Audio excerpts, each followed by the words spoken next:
Hello everyone, सभी को Radhe Radhe. Welcome to Shreeji competitive classes. हमारे साइकोलॉजी के 3 लेक्चर हो चुके थे। आज हम 4th लेक्चर करने जा रहे हैं। इसमें आपको साइकोलॉजी के टीचर का क्या रोल है, एजुकेशनल साइकोलॉजी का टीचर के लिए क्या रोल है, ये हम टॉपिक पढ़ेंगे इसमें आज। ठीक है, तो इसमें 3 लेक्चर आ चुके हैं। जिन्होंने भी पढ़ना है उससे तो वो प्लेलिस्ट में जाके पढ़ सकते हैं। ठीक है, शिक्षण अधिगम प्रक्रिया में शिक्षा मनोविज्ञान अति महत्वपूर्ण है, ये तो पता ही है ना। टीचिंग लर्निंग प्रोसेस में क्या है, शिक्षा मनोविज्ञान बहुत ज़्यादा इम्पोर्टेंट है। आधुनिक शिक्षा का उद्देश्य बच्चे के व्यक्तित्व का समरूप विकास है। ठीक है, सर्वांगीण विकास, बच्चे का हर टाइप से विकास हो, ये क्या है, शिक्षा का, आधुनिक शिक्षा का उद्देश्य है। अध्यापकों का कार्य ऐसी अवस्थाएं उत्पन्न करना है जिनके द्वारा व्यक्तित्व का स्वतंत्र तथा पूर्ण विकास हो सके, और यही आधुनिक शिक्षा का उद्देश्य है। ठीक है, तो यही बात करता है ना, एनसीएफ भी यही बात करता है आपका। और जितने भी हैं आपके नए रूल्स आ रहे हैं सब इसी पे बात कर रहे हैं अब। ठीक है, NEP 20 भी इसी पे बात करता है। शिक्षा के उद्देश्यों को पूरा करने में बालकों का समग्र विकास करने के लिए अध्यापक को शिक्षा मनोविज्ञान का ज्ञान होना अति आवश्यक है। टीचर को ना क्या होना चाहिए, शिक्षा मनोविज्ञान का ज्ञान होना चाहिए। ठीक है, अध्यापकों बालकों का समग्र विकास करने के लिए बहुत से शिक्षा शास्त्रियों तथा मनोवैज्ञानिकों ने शिक्षा मनोविज्ञान को अध्यापक के लिए महत्व पर जोर दिया है। सबने यही कहा है कि बहुत ज़्यादा जरूरत है शिक्षा मनोविज्ञान का, हर अध्यापक को पता होना चाहिए। ठीक है, उसके बारे में जोर दिया है शिक्षा शास्त्रियों और मनोवैज्ञानिकों ने। ठीक है, और उदाहरण के लिए एग्जाम्पल के लिए आप देख सकते हो, जैसे किस किसने क्या क्या बोला है, ये आपके एग्जाम में पूछा जा सकता है। क्विंटिलियन के अनुसार, क्विंटिलियन नाम था इसका, इसने क्या कहा है, अच्छे वक्ता को शिक्षित करने के लिए अध्यापक को बच्चे के स्वभाव से परिचित होना चाहिए। ठीक है, अच्छे वक्ता को शिक्षित करने के लिए अध्यापक को बच्चे के स्वभाव से परिचित होना चाहिए। इसमें क्या करना है कि टीचर को ना बच्चे के स्वभाव से परिचित, मतलब उसका नेचर कैसा है, ये सब टीचर को पता होना चाहिए। ठीक है, अच्छे स्टूडेंट को शिक्षित करने के लिए। ठीक है, मतलब किसी को शिक्षा देनी है तो पहले उसके नेचर के बारे में पता होना चाहिए कि इसको कैसे शिक्षा दी जा सकती है। अगर वो धीरे सीखता है तो उसको धीरे धीरे सिखाओ। ठीक है, अगर ऐसे नहीं कि वो धीरे धीरे सीख रहा है और आप जल्दी जल्दी उसको पढ़ाते ही जाओ तो उसको कुछ समझ ही नहीं आएगा। ठीक है, क्विंटिलियन के अनुसार ये है। ठीक है, the train good orators, the teacher should know the nature of child, teacher को नेचर पता होना चाहिए चाइल्ड का। मतलब कोई अच्छा वक्ता है, कोई भाषण देने वाला, बोलने वाला है, तो उसको शिक्षित करने के लिए अध्यापक को उसके बच्चों के स्वभाव का पता होना चाहिए। ठीक है, अध्यापक को बच्चों के स्वभाव का पता होना चाहिए। देखो जॉन एडम ने क्या कहा है, देखो क्विंटल में क्या आ रहा है, क्विंटल में मतलब ऐसे बोलता जाएगा कोई, उसको शिक्षित करने के लिए अध्यापक को उसके स्वभाव का पता होना चाहिए। ठीक है, तो ये आपने याद रखना है, क्विंटिलियन में ये आएगा। जॉन एडम में क्या आएगा, अध्यापक को जॉन तथा लातीनी दोनों को जानना चाहिए। ठीक है, तो उसको क्या करना, सॉरी लातीनी का मतलब है लैटिन भाषा को। ठीक है, तो ये हिंदी में लातीनी लिखा हुआ है और इंग्लिश में लैटिन बोलेंगे इसको। तो अध्यापक को ना जॉन को जानना चाहिए। जॉन एडम के अनुसार क्या बोला उसने कि जॉन को और लातीनी लैटिन दोनों भाषाओं को जानना चाहिए, दोनों को जानना चाहिए। ठीक है,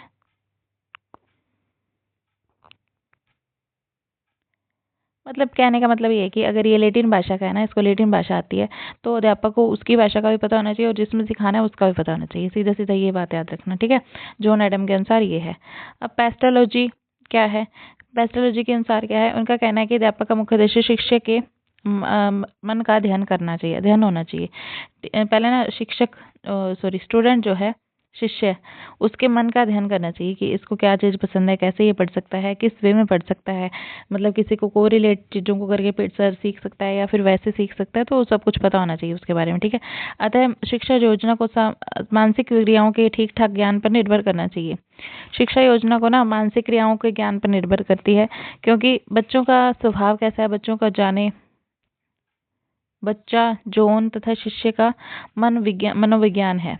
देखो बच्चों का स्वभाव, नेचर कैसा है, बच्चा खुद, ठीक है, उसका जोन जिसमें वो रह रहा है, शिष्य का मन, उसका मन, ये सब क्या है, मनोविज्ञान है। इसलिए अध्यापक के लिए शिक्षा मनोविज्ञान का ज्ञान होना आवश्यक है। ठीक है, तो इन सब का ज्ञान होना चाहिए। अध्यापक के लिए शिक्षा मनोविज्ञान का ज्ञान लाभप्रद ही नहीं बल्कि आवश्यक भी है। अध्यापक के लिए क्या है, शिक्षा मनोविज्ञान का ज्ञान लाभप्रद भी ही नहीं, सिर्फ बेनिफिट ही नहीं है, उसका नीडी भी, जरूरत भी है उसको सीखने की, उसको उसके बारे में पता होना जरूरी भी है। ठीक है, क्योंकि इसके द्वारा निम्नलिखित क्षेत्रों की जानकारी मिलती है। और इसके लिए कौन कौन सी जानकारी मिलती है इससे, ये पेस्ट्रोलॉजी ने बोला है इतना सब कुछ। ठीक है, ये आप याद रख लेना। ठीक है जी, पास्ता खा रहा है और ऐसे ही बोली जा रहा है फालतू में बहुत सारा कुछ। ठीक है, याद रख लेना। अरे ट्रिक ऐसी, मतलब इसको साइंटिस्ट को उल्टा नहीं बोलती। आगे देखो, जन्मजात स्वभाव का ज्ञान, नॉलेज ऑफ इनेट नेचर। जन्मजात स्वभाव का ज्ञान क्या है, इनेट नेचर का ज्ञान। बच्चा प्राकृतिक प्रेरणाओं, प्रवृत्तियों, संभावनाओं तथा रुचियों का स्वामी होता है। ठीक है, वो नेचुरल चीजों में अच्छा लगता है उसको, जैसे प्राकृतिक चीजों से उससे प्रेरणा मिलती है वैसे ही काम करता है वो प्रवृत्तियां, और उसकी जिसमें इंटरेस्ट होता है वही काम करता है। ये जन्मजात गुण उसके स्वभाव के मुख्य चालक हैं, प्राइम मूवर्स होते हैं। ठीक है, वह अध्यापक जो मनोविज्ञान का ज्ञान रखता है बच्चे के अंतरजात जन्मजात स्वभाव का ज्ञान प्राप्त करके एक सफल अध्यापक बन सकता है।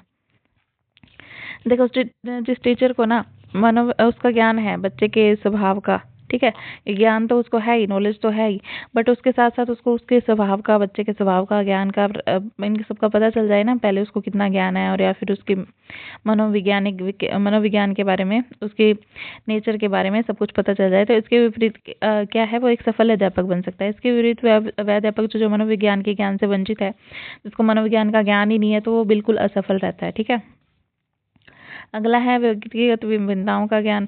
इससे ना नॉलेज ऑफ इंडिविजुअल डिफरेंसेस का पता चल जाता है। कोई दो व्यक्ति कभी भी समान नहीं होते, दोनों सेम नहीं सीख सकते कभी भी। ठीक है, आयु, योग्यता, कुशलता, रुचियां सब कुछ अलग अलग होता है इनका। ठीक है, और एक और मेधावी बच्चे होते हैं जो कि दूसरे और विकलांग बच्चे होते हैं, ये भी इनमें डिफरेंस होता है।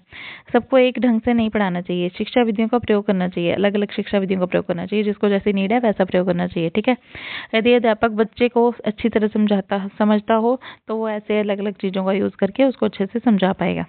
नॉलेज ऑफ बिहेवियर है आगे। नॉलेज ऑफ बिहेवियर क्या है, बच्चों के बिहेवियर के बारे में पता होना चाहिए। बच्चे के विकास की विभिन्न अवस्थाओं में उसके स्वभाव को जानने में अध्यापक की सहायता करता है। ठीक है, इसके साथ साथ उसके व्यवहार के शारीरिक तथा मनोवैज्ञानिक आधार को समझने में सहायता करता है। नाड़ी संस्थान, ग्रंथियां, रुचियां, मूल प्रवृत्तियां, संवेग, खेल, बुद्धि आदि ये सब चीजें हैं। वातावरण, वंश, ये सब चीजें क्या है, उसको समझने में हेल्प करता है टीचर को मनोविज्ञान। तो वह अध्यापक जो शिक्षा मनोविज्ञान के ज्ञान से वंचित है, उसे बढ़ाने में असफलता मिलेगी और सही से बढ़ा नहीं पाएगा। ये सब इसके ना बेनिफिट्स बताए हुए हैं। ठीक है, शिक्षा मनोविज्ञान के। नॉलेज ऑफ लर्निंग है उसके बाद। शिक्षा मनोविज्ञान क्या करता है, अध्यापक की हेल्प करता है शिक्षा के विभिन्न पहलुओं का विश्लेषण करने में। ठीक है, और सीखने की विधि, सीखने के ढंग, सीखने के सिद्धांत और सीखने का महत्व, ये सब क्या है, शिक्षक को पता चल जाता है कि बच्चा कैसे सीख रहा है।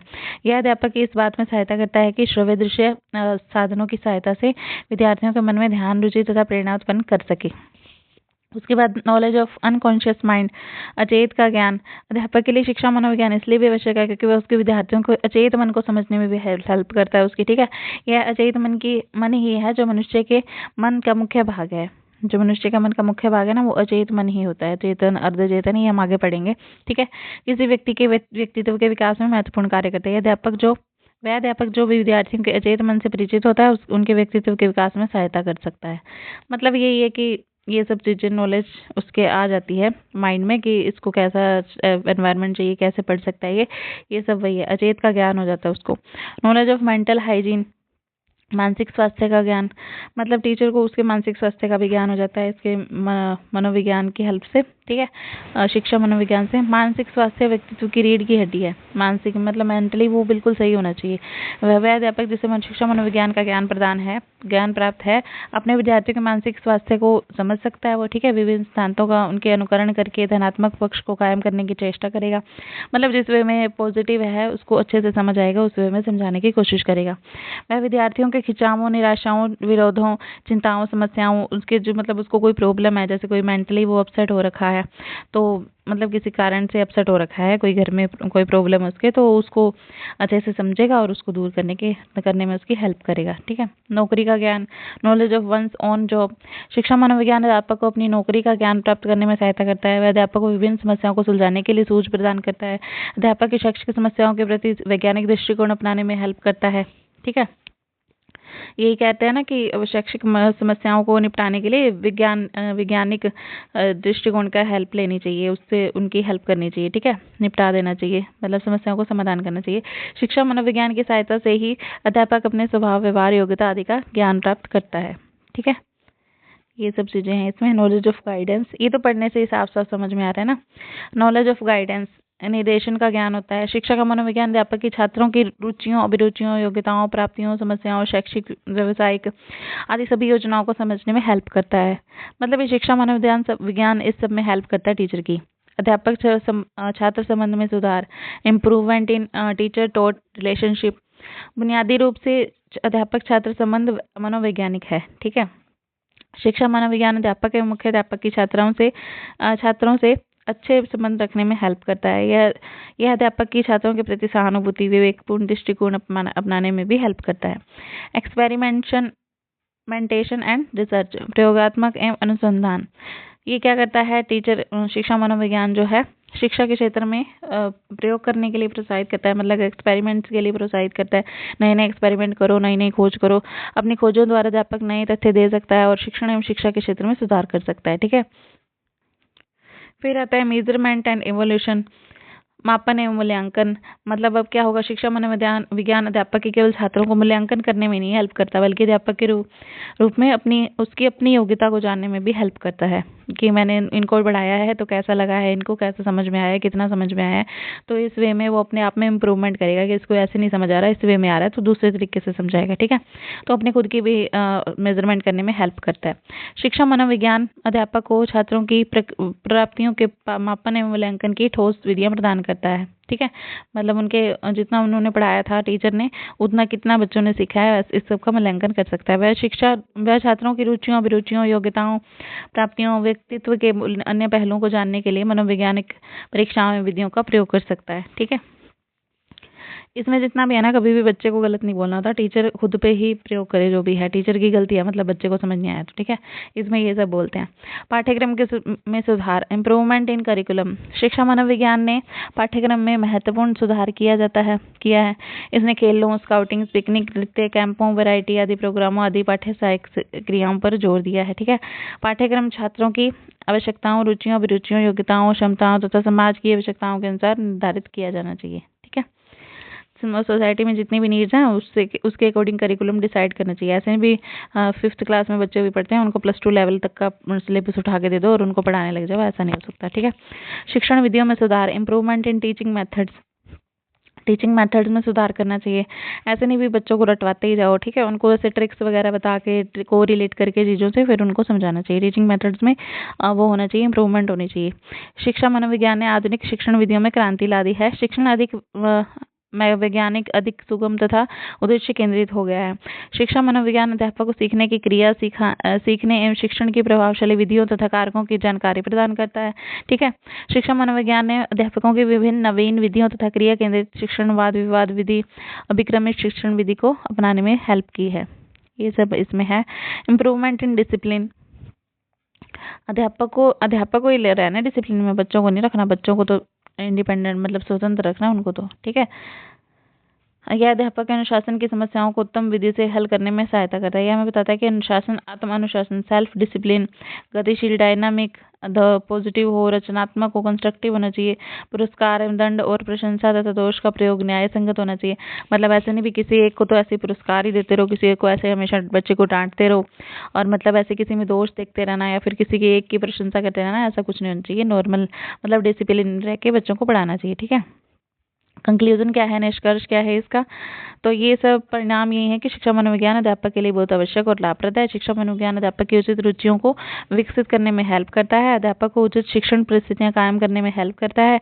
विद्यार्थियों को सहानुभूतिपूर्ण तथा पक्षपात रहित ढंग से पढ़ाने में सहायता करता है। अतः अंत में यह कह सकते हैं कि मनोवैज्ञानिक नियम तथा उनका लागू किया जाना लाभप्रद परिणाम जैसा है, मतलब इनको लागू करना चाहिए, इसका कहने का मतलब ये है। तो ये बिल्कुल छोटा सा था, 2 ही पेजेस का। तो इसके थोड़े से क्वेश्चन देख लेते हैं जो कि एग्जाम के पॉइंट ऑफ व्यू से इंपॉर्टेंट है। आपके एग्जाम में इस चैप्टर में से जो बन सकते हैं वो क्वेश्चन आ गए हैं, ठीक है। यह कहा जाता है कि शिक्षक को संसाधन संपन्न होना चाहिए। इसका अर्थ क्या है? संसाधन संबंध से मतलब ये नहीं कि उसके पास कार हो, बाइक हो, बहुत सारे व्हीकल्स हो, ये हो, वो, अच्छा सा घर हो, ये सब नहीं है, ठीक है। उसे पर्याप्त ज्ञान होना चाहिए, इसका मतलब ये है, ताकि छात्रों की समस्याओं को हल कर सके। शिक्षक के रूप में आप विद्यालय के छात्रों से परस्पर सहयोग की भावना विकसित करने के लिए निम्न में से किस उपाय को अपनाएंगे? तो ये आपके क्वेश्चन बन सकता है। तो मिलजुल कर कार्य करने के महत्व को बताएंगे, ठीक है। उनको या तो मिलजुल कर, इसमें ऑप्शन दिए होंगे, मिलजुल कर कार्य करने को, अलग अलग पढ़ने को, मतलब उनको मार कर पढ़ाने को, ऐसे उल्टा सीधा सा इसमें ऑप्शन दिए होंगे। तो आपको मिलजुल कर वाला ऑप्शन टिक करके आना है। शिशु शिक्षण के द्वारा शिक्षक जिन तथ्यों का ज्ञान कर सकते हैं, मतलब चाइल्ड को शिक्षित करके किसी बच्चे को, तो वो किस शिक्षक किन तथ्यों का ज्ञान प्राप्त कर सकता है? तो वो है स्वाभाविक शक्ति, स्वाभाविक रुचि, अंतःप्रेरणा गतिविधि। मतलब अंतःप्रेरणा गतिविधि और स्वाभाविक रुचि, मतलब बच्चों की किस चीज में रुचि है। स्वाभाविक शक्ति, शक्ति का पता चल जाता है कि किस बच्चे में कितनी शक्ति है, ठीक है। अंतःप्रेरणा, किसके अंदर से कितनी प्रेरणा है, मतलब कितना को आगे बढ़ सकता है, कितनी प्रोग्रेस कर सकता है बच्चा, ठीक है। और शिक्षण प्रक्रिया के पक्षों में अनुकूल करते हैं, शिक्षण प्रक्रिया के, अच्छा, शिक्षण विधियों में, अनुदेशन में, शिक्षण प्रविधियों में, ठीक है। शिक्षण की विधि में और अनुदेशन में और शिक्षण प्रविधियों में। कक्षा में अनुशासन बनाए रखने के लिए सर्वाधिक प्रभावशाली उपाय क्या है? शिक्षण को रोचक तथा व्यवहारिक बनाना, ठीक है। अनुशासन बनाए रखने के लिए, अनुशासन में तभी रहेंगे ना जब आप उनको इंटरेस्टिंग वे में पढ़ा रहे हो, ठीक है, और बिहेवियर उनके व्यवहारिक रूप से पढ़ा रहे हो। अपने कक्षा के एक विद्यार्थी की प्रवृत्ति को यदि शिक्षक बदलना चाहता है तो उसे उसके समूह के सभी सदस्यों की प्रवृत्ति बदलनी पड़ेगी, ठीक है। जिस ग्रुप में वो रहता है ना, जिस समूह में जिन छात्रों के साथ वो रहता है, उनको सबको बदलना पड़ेगा, तो ऐसा नहीं हो सकता, ठीक है। तो विद्यार्थी की प्रवृत्ति को यदि शिक्षक को बदलना तो क्या करना पड़ेगा, ये आपके उसमें ऑप्शन में आएगा। तो आपने क्या करना है, समूह के सभी सदस्यों को बदलना पड़ेगा, उन सबकी, मतलब सबको सुधारना पड़ेगा पहले। ऐसे नहीं भी अकेले को मार मार के पढ़ाते रहो, तूने ये करना वो करना, ऐसा नहीं, ठीक है। मतलब इंटरेस्टिंग वे में ही सुधारना है। शिक्षण प्रक्रिया में निम्नलिखित किसका भली प्रकार ध्यान रखना चाहिए? विद्यार्थियों की सक्रिय सहभागिता, कि मतलब वो एक्टिवली पार्टिसिपेट कर रहे हैं नहीं, यानी कि आप बोर्ड पे लिखते जा रहे हो, पढ़ाते जा रहे हो और वो सुन ही नहीं रहे, है ना। तो एक्टिवली पार्टिसिपेट कर रहे हैं या नहीं, वो सब देखना चाहिए। प्रधानाध्यापक या वरिष्ठ शिक्षक के लिए विद्यालय में कौन सी नेतृत्व शैली बेहतर है? तो ये प्रजातांत्रिक, ये प्रजातांत्रिक जरूर याद रखना, ये पॉजिटिव वर्ड है। जो आपके सीटेट में होते हैं ना पॉजिटिव नेगेटिव वर्ड, उसमें पॉजिटिव वर्ड है प्रजातांत्रिक। तो जहाँ भी प्रजातांत्रिक दिखे तो वो आप टिक करके आ जाना, एग्जाम में आपका बिल्कुल सही निकलेगा, ठीक है। तो सीटेट के लिए आपको टिप्स चाहिए, ट्रिक्स चाहिए और कुछ चाहिए तो हेल्प चाहिए तो बता देना। फर्स्ट अटेम्प्ट मैंने क्वालिफाई कर दिया था इसको, ठीक है। बिल्कुल ईजी, सिर्फ 7 डेज पढ़ा था। एक पीटी शिक्षक क्रिकेट के खेल में अपने शिक्षार्थियों के क्षेत्र रक्षण को सुधारना चाहता है। निम्न में से कौन सी युक्ति शिक्षार्थियों को अपना लक्ष्य प्राप्त करने के लिए सर्वाधिक सहायक है? क्रिकेट शिक्षक है कोई, वो उसको सुधारना चाहता है शिक्षार्थियों को, तो क्या करना चाहिए उसको? शिक्षार्थियों को क्षेत्र रक्षण का अधिक अभ्यास करवाना, उनको अधिक अभ्यास कराना चाहिए, ठीक है। एक शिक्षक को जब शिक्षार्थी विचारों को संप्रेषित करने की कोशिश कर रहे हैं तो उन्हें ठीक नहीं करना चाहिए। अच्छा, इसमें क्या था, एक शिक्षक को जब विद्यार्थी विचारों को संप्रेषित करने की कोशिश कर रहे हो, ठीक है, जब जो स्टूडेंट्स है ना वो आपको कुछ बात बता रहे हैं तो उन्हें ठीक नहीं करना चाहिए। तो ऐसा जैसे वो ऐसे बीच में उनकी बात टोक के उनको ऐसे नहीं कहना चाहिए तू ये क्यों बोल रहा है, ऐसे क्यों बोल रहा है। तो जैसा वो बोल के बताना चाह रहे हैं आपको उनकी भाषा सुननी चाहिए, बात सुननी चाहिए। प्राथमिक कक्षाओं को पढ़ाने वाले शिक्षक का कर्तव्य क्या है? छात्र को समझना। सफल संप्रेषण के लिए अध्यापक को क्या करना चाहिए? पूर्ण तैयारी, सहायक सामग्री साथ में रखनी चाहिए, ठीक है। शिक्षण प्रतिमानों का उद्देश्य छात्रों में क्या विकसित करना है? सजगता, सजगता होनी चाहिए स्टूडेंट्स में। शिक्षण प्रतिमानों में अध्यापक का व्यवहार कैसा होना चाहिए? सुव्यवस्थित होना चाहिए। संप्रेषण एक कौशल है जिसके द्वारा छात्रों में अध्यापक क्या विकसित करता है? तो वो होता है तर्क शक्ति। मतलब जैसे आप किसी से बातचीत कर रहे हो, बच्चों से कम्युनिकेशन कर रहे हो, तो वो ऐसे आपसे तर्क शक्ति करेगा कि ऐसा क्यों हुआ, ऐसा क्यों नहीं हुआ, इसमें ऐसे क्यों लिखा, ये क्यों किया, वो क्यों किया, ठीक है। तो इस टाइप से। तो अभी आज की वाला चैप्टर इतना ही है। तो इतना ये करने के बाद हम नेक्स्ट चैप्टर स्टार्ट करेंगे, जो आपका 5th लेक्चर आएगा, उसको अच्छे से देख लेना, ठीक है। अभी 4 लेक्चर्स ही बने हैं इसके, तो इसकी प्लेलिस्ट मैंने बना दी है, तो आप उसमें जाके अच्छे से देख सकते हो। तो इनको आप अच्छे से खुद के नोट्स ही बना लो तो अच्छा है, अदरवाइज आप नोट्स ले सकते हो। जिसको नोट्स चाहिए वो कमेंट करके बता देना, ठीक है। तो उनकी हेल्प हो जाएगी। All the very very best. Thank you so much. सभी को राधे राधे।